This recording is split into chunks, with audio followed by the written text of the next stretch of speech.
दोस्तों यहाँ पे बैंक ऑफ बड़ौदा के क्वार्टरली नंबर्स आ चुके हैं, तो उसी के बारे में हम इस वीडियो में बात करेंगे और जानेंगे कि अब आपको बैंक ऑफ बड़ौदा के अंदर इन्वेस्टमेंट करना चाहिए या नहीं। चलिए शुरू करते हैं।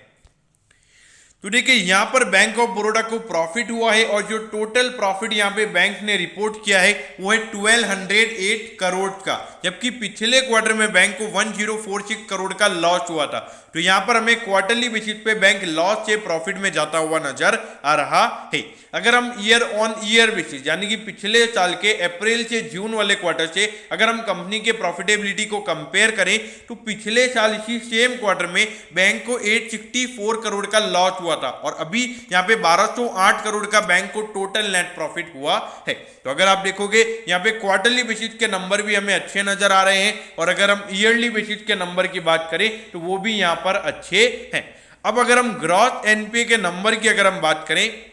तो यहाँ पे जो ग्रॉस एनपीए का नंबर है वो यहाँ पे 8.86% निकल कर आया है, जबकि पिछले क्वार्टर में ये नंबर 8.87% था, यानी कि 0.01% से हमें यहाँ पे बैंक के ग्रॉस एनपीए कम होते हुए नजर आ रहे हैं। हाँ, तो ऑल्दो यहाँ पे ग्रॉस एनपीए का नंबर नहीं बढ़ा है, वो भी एक पॉजिटिव इंडिकेशन है। अगर हम यहाँ पे नेट एनपीए के नंबर की अगर हम बात करें तो वो यहाँ पे 3.03% निकल कर आया है, जबकि पिछले क्वार्टर में ये नंबर 3.09% था, यानी कि 0.06% से यहाँ पे बैंक के नेट एनपीए भी कम हुए हैं। यहाँ पे ग्रॉस एनपीए का नंबर भी यहाँ पे थोड़ा इंप्रूव हुआ है और नेट एनपीए का नंबर भी यहाँ पर इंप्रूव हुआ है। और नेट एनपीए का नंबर 0.06% से क्यों इंप्रूव हुआ है? क्योंकि बैंक ने यहाँ पे प्रोविजनिंग जो है वो 14% बढ़ा दी है। मतलब पिछले क्वार्टर में बैंक ने जितनी प्रोविजनिंग की थी उसके मुकाबले यहाँ पे 14% बैंक ने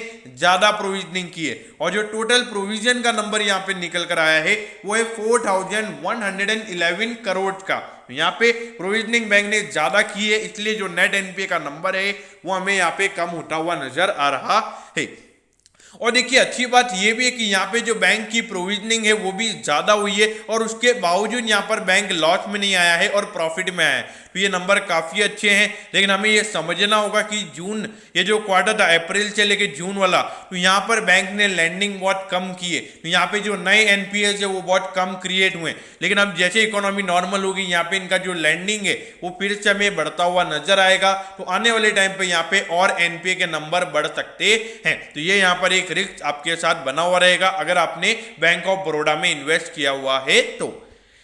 अब ये देखिए 43,000 करोड़ का जो बैंक का मार्केट कैप है। अगर आप देखोगे ये प्रीमियम वैल्यूएशन की बात हम यहाँ पे नहीं करेंगे, प्राइस टू बुक रेशियो की भी हम यहाँ पर बात नहीं करेंगे, हम बात करते हैं ग्रॉस एनपीए के नंबर की। ऑल्दो जो नेट एनपीए का नंबर है, मतलब इसके बाद जब ये ग्रॉस एनपीए के नंबर के बाद जो बैंक प्रोविजनिंग कर लेता है तो उसके बाद वाला जो नंबर है वो यहाँ पे काफी अच्छा मुझे नजर आ रहा है, क्योंकि जो दूसरे पीएसयू बैंक है यानी कि स्टेट बैंक ऑफ इंडिया के अलावा अगर हम बाकी पब्लिक सेक्टर बैंक की अगर हम बात करें तो सबसे अच्छा नेट एनपीए का नंबर मुझे यहाँ पे बैंक ऑफ बड़ौदा का नजर आता है। अब ये देखिए कंपनी के बैंक के रेवेन्यूज पे कोई भी इशू नहीं है, बस इशू यहाँ पर है वो है एनपीए के नंबर का। अगर ये जो ग्रॉस एनपीए का नंबर जो भी 8.5% से भी ऊपर है, अगर ये बैंक का 5% के लगभग आ जाता है और जो नेट एनपीए का नंबर है वो अगर 2% से नीचे आ जाता है तो मेरे ख्याल से bank of Baroda as a share holder आपके लिए एक मल्टी बैगर स्टॉक साबित हो सकता है। अब ये देखिए 83.40 पे यहाँ पे बैंक ऑफ बड़ौदा का स्टॉक अभी ट्रेड हो रहा है और 206 का इसका ऑल टाइम हाई है और ये अपने ऑल टाइम हाई से अभी करेक्शन पे क्यों मिल रहा है? क्योंकि जो यहाँ पे एनपीए का नंबर है और जो लगातार यहाँ पे कभी भी बैंक लॉस रिपोर्ट करता है और कभी भी प्रॉफिट रिपोर्ट करता है, एक कंसिस्टेंसी यहाँ पे बैंक ऑफ बड़ौदा में नजर नहीं आती है, उसकी वजह से ये स्टॉक अभी आपको सस्ते वैल्यूएशन पर मिल रहा है। देखिए बैंक ऑफ बड़ौदा के अंदर में जो कंजर्वेटिव इन्वेस्टर हैं उनको मैं नहीं बोलूंगा कि इसके अंदर इन्वेस्ट करें, लेकिन अगर एक एग्रेसिव इन्वेस्टर जो ज्यादा रिस्क लेना पसंद करते हैं उनके लिए मेरे ख्याल से बैंक ऑफ बड़ौदा एक चॉइस हो सकता है, क्योंकि अगर आने क्योंकि इनका जो लोन बुक है वो काफी बड़ा है और इनके पास डिपॉजिट भी काफी बड़े हैं। इंडिया के टॉप 5 डिपॉजिट में से ये बैंक आता है, तो कोई छोटा मोटा बैंक नहीं है। बस अगर इस बैंक के जो एनपीए के नंबर है वो अगर यहाँ पे आने वाले 5 साल में कंट्रोल हो जाते हैं तो वहां पे इनकी जो प्रॉफिटेबिलिटी है वो जिस तरीके से यहाँ पे ग्रो होगी, मेरे ख्याल से ये बैंक एक अच्छा देखिए दूसरा स्टेट बैंक ऑफ इंडिया तो नहीं बनेगा, लेकिन